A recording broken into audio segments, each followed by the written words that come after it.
our Washington office. Many hours before the country knew whether the Republicans or Democrats had triumphed, the dry workers throughout the nation were celebrating our victory. The elections produced a Congress with more dry representatives than ever before. 19 states voted for state prohibition. The most stunning victory was in Ford's city of Detroit. The motor capital became the first major city in America to outlaw the saloon. Suddenly, and almost too late, the liquor industry realized that prohibition was a very real threat to their survival. They rallied and began to fight back against the temperance tide. Prohibition is a folly which threatens personal liberty. The spirit of these laws is medieval and constantly clashes with the enlightened spirit of our time. But the brewers and the distillers made a terrible mistake. They failed to unite.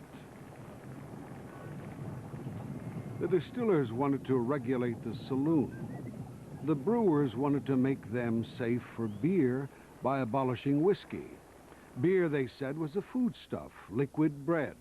It made men healthy. And so rather than ally with the rest of the liquor industry, the brewers retreated to their German roots.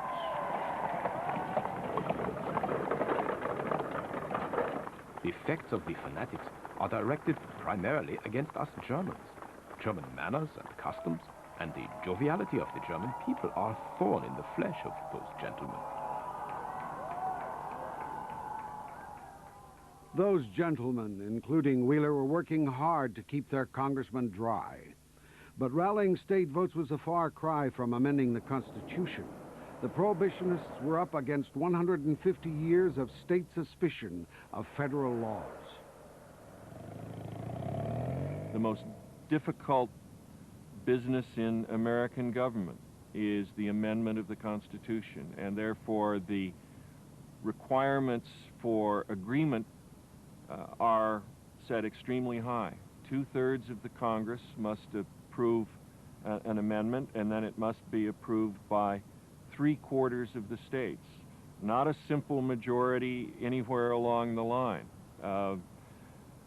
By 1917, when Congress addressed national prohibition, the Constitution had been amended only 17 times in nearly 150 years.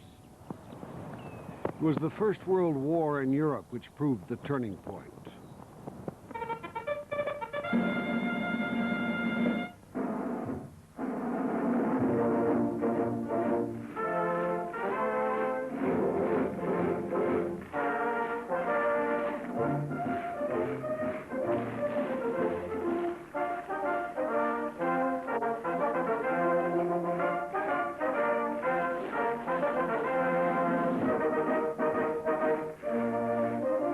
As troops mobilized, so did the Anti-Saloon League, using the patriotic frenzy to their advantage. With the distillers and brewers still at odds, Wheeler played the divide and rule game superbly.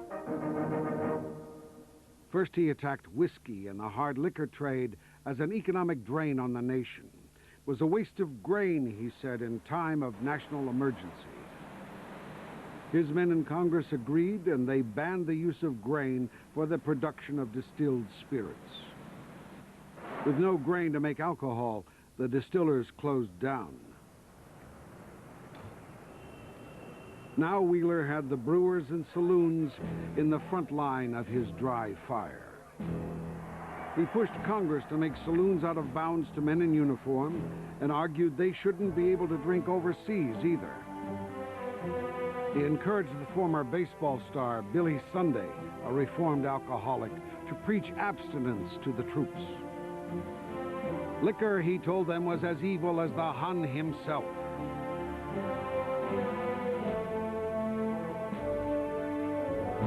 The idea was to kill two birds with one stone. Beer and the Kaiser would be conquered forever.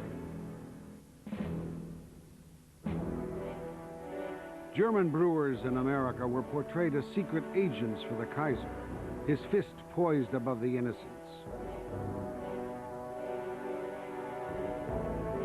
The brewers' alleged links to the German army were investigated by the Senate, which horrified men like Adolphus Busch, who had a son at the front and had given $500,000 in Liberty loans to the war effort.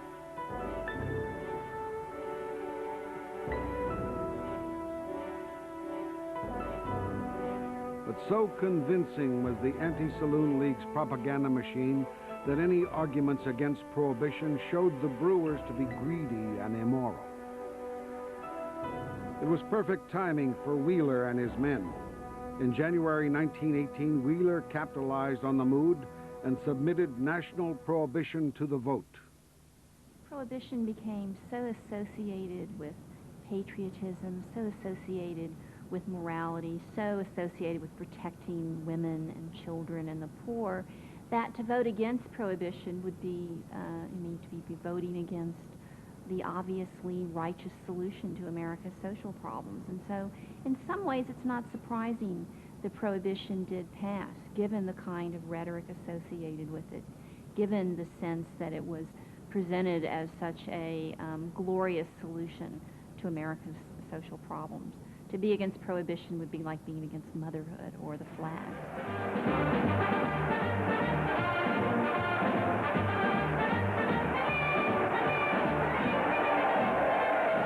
In 1919, in the euphoria of a victorious war, over 2/3 of Congress voted to ban alcohol. Prohibition, the 18th Amendment, was now part of the United States Constitution. The victory parades were suitably sober affairs.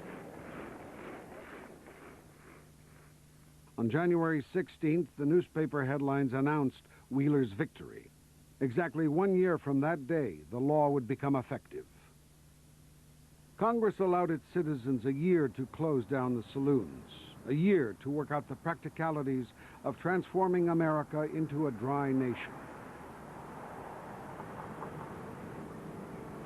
Incredulous immigrant workers threatened to strike if they were denied a drink.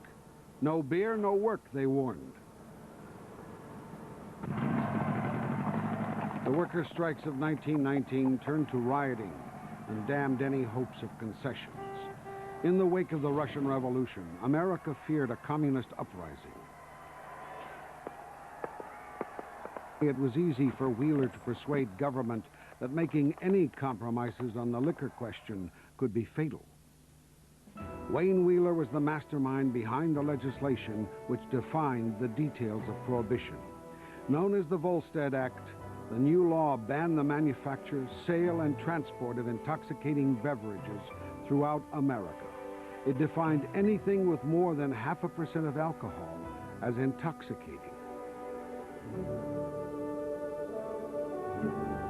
It had been born in the wheat fields of Kansas. Churchgoers, idealists, men and women who saw America stricken with alcohol. They believed with Prohibition they could make America their idyllic world.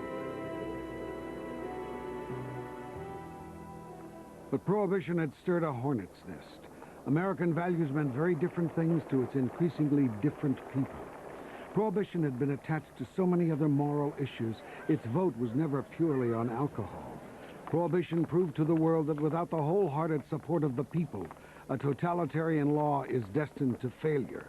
Even as America prepared to go dry, the country was thinking how to break it. Everybody seems to talk of prohibition and what they'll drink when everything is dry. How are you going to get around this new condition and keep a happy twinkle in your eye? It's very easy now to get a drink, but tell me, did you ever stop and think? How are you going to wet your whistle when the whole darn world goes dry? What are you going to do in the morning when you need a nip to open up your eyes? Now what of the wedding and the christening and the wake when your dear friends die? Oh, how are you going to wet your whistle when the whole darn world goes dry?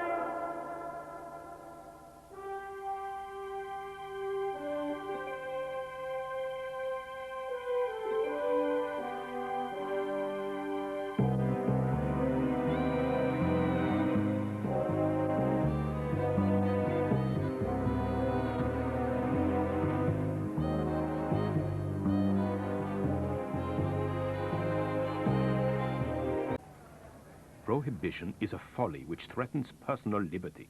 The spirit of these laws is medieval and constantly clashes with the enlightened spirit of our time. But the brewers and the distillers made a terrible mistake. They failed to unite. The distillers wanted to regulate the saloon. The brewers wanted to make them safe for beer by abolishing whiskey. Beer, they said, was a foodstuff, liquid bread. Suddenly, and almost too late, the liquor industry realized that Prohibition was a very real threat to their survival. They rallied and began to fight back against the temperance tide. Our Washington office, many hours before the country knew whether the Republicans or Democrats had triumphed, the dry workers throughout the nation were celebrating our victory. The elections produced a Congress with more dry representatives than ever before. 19 states voted for state prohibition. The most stunning victory was in Ford's city of Detroit. The motor capital became the first major city in America to outlaw the saloon.